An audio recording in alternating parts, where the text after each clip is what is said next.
할렐루야, 좋으신 하나님을 찬양합니다. 영광 감사 올려드립니다. 자, 오늘은 잠언 23장 9절로 11절 말씀 묵상합니다. 기도합니다. 영광과 감사와 찬송을 우리 하나님께 온전히 올려드립니다. 온 마음으로 하나님을 사랑합니다. 주의 보혈을 의지하오니 우리의 모든 죄와 허물을 사하셔버스. 주의 이름을 의지하여 간구합니다. 상한 모든 마음들을 치유하시고 우리의 눈과 마음과 귀를 열어 믿음에 서는 귀한 시간이 되게 하여 주시옵소서. 종을 낮추시고 겸손하게 하시고 오직 말씀의 도구만 되기를 원합니다. 오늘도 말씀하실 하나님을 사모하는 중에 기다립니다. 예수님의 이름으로 사모하며 기도합니다. 아멘. 9절 봅니다. 미련한 자의 귀에 말하지 말지니 이는 그가 네 지혜로운 말을 업신여길 것임이니라. 옛 지게석을 옮기지 말며 고아들의 밭을 침범하지 말지어다. 대저 그들의 구속자는 강하시니 그가 너를 대적하여 그들의 원한을 풀어 주시리라. 아멘. 여러분, 우리는 잘 분별하고 지혜롭게 생각해야 됩니다. 많은 사람들이 어떤 문제와 그 문제를 해결하기 위해서 힘을 다하죠. 적들이 일어날 때, 사단이 역사할 때 그것을 이기기 위해서 우리가 최선을 다합니다. 전쟁이 일어났다고 생각해 보세요. 적을 몰아내기 위해서 굉장히 노력을 하겠죠. 그런데 정작 큰 적은 방관하고 있습니다. 내버려두고 있다는 겁니다. 그게 뭘까요? 바로 내 속에서부터 시작되는 탐욕, 죄입니다. 히브리서 12장 4절 말씀 보면 너희가 죄와 싸우되 아직 피 흘리기까지 대항하지 아니하고 그럽니다. 그러면서 또 아들들에게 권하는 것 같이 너에게 권하신 말씀도 잊었도다. 죄와 싸우지 않고 하나님께서 우리에게 주신 말씀은 쉽게 잊어버린다라는 겁니다. 우리의 모습을 적나라하게 드러내는 것 같지 않습니까? 정말 큰 적은 우리 안에 있습니다.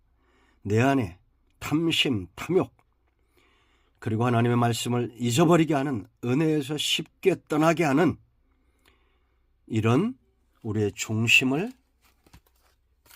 다잡아야 됩니다. 우리의 마음과 싸워야 됩니다. 날마다 나를 쳐서 복종시켜야 됩니다.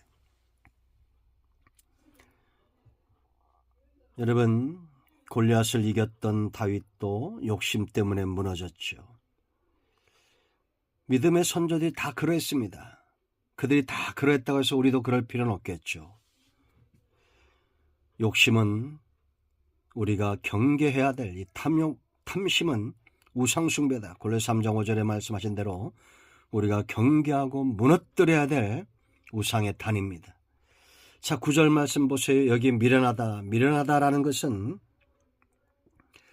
지혜로운 말의 가치를 모르는 자들입니다. 아들들에게 말하는 것처럼 권해도 이걸 듣지 못하고 깨닫지 못하는 업신여기는 자예요. 그래서 미련하다, 캐실, 자기의 좁은 주관과 악한 생각, 탐심에 사로잡혀서 남의 말을 전혀 듣지 않는 어리석고 냉소적인 고집이 센 사람을 가리킵니다. 성경에 망하는 사람은 한 사람밖에 없다고 제가 우리 성도님들에게 늘 말합니다. 고집 센 사람들입니다. 아집. 욕심대로 행하면서 하나님의 말씀은 업신여기는 자들. 이런 사람을 이해시키려고 하지 말라는 거예요. 마태복음 7장 6절에 말씀하신 대로, 예수님 말씀하신 대로 이런 자들은 바로 진주를 알아보지 못하는, 진주와 같은 하나님의 말씀을 알아보지 못하는 돼지와 같다라는 겁니다. 탐심은 이처럼 우리를, 존귀한 존재를 개나 돼지처럼 하나님의 말씀을 분별하지 못하는 욕심, 항상 뭘 먹을까 입을까를 에만 생각하는, 거기에 빠져있는 그런 개돼지 같은 인생을 살게 하는 것이 바로 탐욕이다라는 겁니다. 미련한 자의 귀에 말하지 말지니 이는 그가 네 지혜로운 말을 업신여길 것임이니라. 우리는 하나님의 말씀을 지혜의 말씀으로 받는, 교훈의 말씀으로, 책망의 말씀으로 듣고 깨닫는, 볼 수 있는 눈과 들을 수 있는 귀가 있는 복된 인생이 되어야겠습니다. 자, 10절 말씀 보세요. 이런 사람의 삶은 이렇게 된다는 거죠. 옛 지게석을 옮기지 말며 고아들의 밭을 침범하지 말지어다. 22장 28절의 말씀이 반복되고 있죠. 고아의 밭만 추가되었습니다. 세상에서 욕심을 갖고 불의한 일을 행하는 사람들이 돈을 벌 수 있습니다. 그러나 과연 그 삶이 얼마나 길까요? 그걸 아는 것이 우리의 날들을 계수하는 지혜가 있는 사람이 참으로 복된 인생 아닙니까? 왜 여러분, 남의 기업, 특히나 이 고아라는 것은 보호자가 없는 이런 약한 자들입니다. 이들을 수탈하고도 긍휼의 마음을 갖지 못하게 하는, 그것이 바로 탐욕이다라는 겁니다. 긍휼의 마음과 온유한 마음으로 성령의 열매로 가득 차야 될 마음이 악인의 마음으로 탐욕의 노예가 되게 한다라는 겁니다.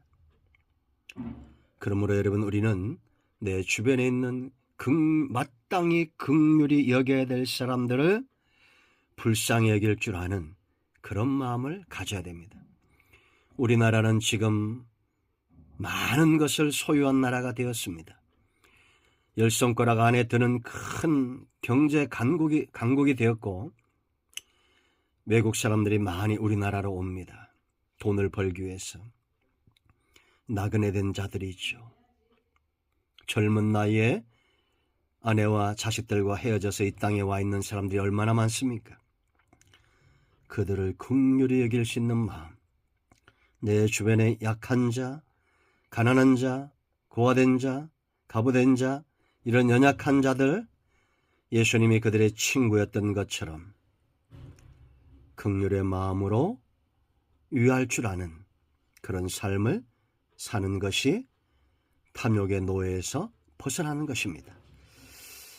자, 11절, 왜 이 탐심이 중요하냐, 무서우냐, 눈을 멀게 한다는 겁니다. 11절 말씀을 볼 수 있는 사람이라면, 이런 영적인 안목, 믿음의 눈을 가진 사람들은 절대 탐심의 노예가 되지 않을 겁니다. 대저 그들의 구속자는 강하시니 그가 너를 대적하여 그들의 원한을 풀어주시리라. 무서운 말씀이죠? 여러분, 가난한 자, 나그네 된 자들의 구속자는 강하십니다. 이 하나님을 적으로 두고 사는 사람들이 있습니다. 그런가 하면 이 하나님을 구속자로 두고 사는 사람들이 있습니다. 우리는 하나님과 어떤 관계를 맺고 살아야겠습니까? 탐심은 하나님의 진노의 칼을 보지 못하게 합니다. 양심을 화인맞게 하고 굳어지게 하고, 하나님께서 진노의 칼을 드신 것을 보지 못하게 하고 그 길을 가게 합니다. 신앙은 눈이 떠지는 겁니다. 가장 먼저 눈이 떠져야 될 것은 하나님이 내게 어떤 존재인가라는 겁니다. 양이 목자를 의지하듯, 백성이 그 왕을 의지하듯, 아들이 아버지를 의지하듯 그렇게 살아가는 사람들, 눈이 열려진 사람들입니다. 그러나 심판주로 징계하기 위해서 다가오시는 하나님을 기다리는 사람들이 있어요. 물론 그들은 알지 못합니다. 그러나 우리가 탐심의 노예가 돼서 끊임없이 우리 속에 있는 죄의 본성과 싸우지 않는다면 하나님의 진노의 심판에서 벗어나지 못하게 될 것입니다. 여러분, 우리는 무엇보다도, 어떤 문제보다도 내 자신을 날마다 쳐서 복종시키는 삶에 관심이 있어야 되고, 마음이 있어야 됩니다. 승리하시기를 축원드립니다. 하나님의 말씀을 붙들고 날마다 성령의 인도하심 가운데 그 선한 역사의 열매를 맺어가는 우리 모두가 되기를 예수님 축복합니다. 기도합니다. 예수님의 이름을 의지하기도 합니다. 우리 가운데 마음이 상한 자, 병든 자 치유하시고 회복시켜 주시기를 원합니다. 탐심의 노예가 되지 않게 하시고 말씀과 은혜 가운데 자유하는 인생이 되게 하옵소서. 예수님의 이름으로 사모하며 축복하며 기도합니다. 아멘. 할렐루야. 오늘 응답이 우리 가운데 임하였습니다. 아멘.